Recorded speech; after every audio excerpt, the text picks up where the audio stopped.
Good evening. Let me just add a few words on Greece and what the Greek program, the Greek ESM program, means for the operation of the ESM. The ESM program on Greece is still in the early days. Of the up to 86 billion euro, we have so far disbursed 13 billion euro. And this was crucial for Greece to meet some of its international payment obligations. As Jeroen Dijsselbloem and the Commissioner said, there's good progress in program implementation. There are 3 billion euro pending at the ESM to be disbursed to Greece once the additional milestones and prior actions are met. On the bank recap, the results of the comprehensive assessment conducted by the SSM on the Greek banks are less negative, as you heard, than expected a few months ago.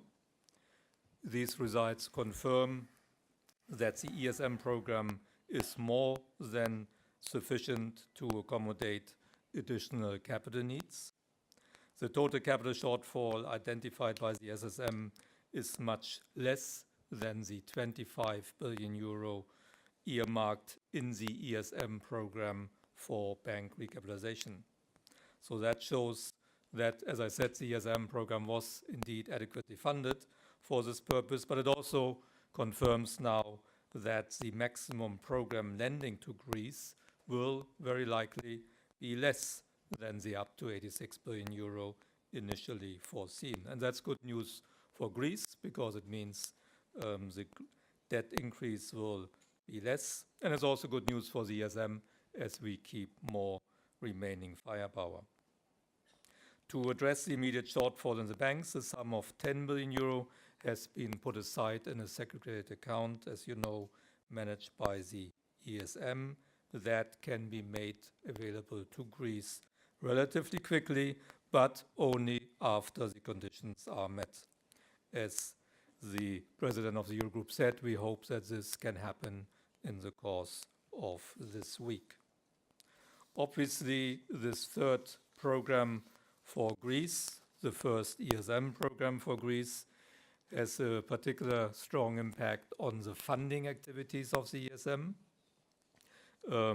So we are adding to the funding plans for this year and for the next few years as a consequence of the program, and we will be much more visible in the markets. It also enables us to lengthen the maturities. We had, for instance, a very strong 3 billion euro 30-year bond issued in October. This is positive because it enables us to lock in the currently very low interest rates. It's also good for the markets, for investors, because we can offer them highly liquid bonds also at the long end of the yield curve. For the ESM, only 2 billion euro are left to be raised before the end of the year out of a total issuing program of 23 billion euros this year. And the EFSF, on top of that, raised already 12.5 billion euro. In 2016, ESM and EFSF intend to issue bonds amounting to 43 billion euro. That's all I wanted to say. I have to apologize. I have to run to another meeting. The chairman agreed kindly to let me go. You all know how to reach me in case you have questions only for me, but I'm sure you will get all the answers. Thank you.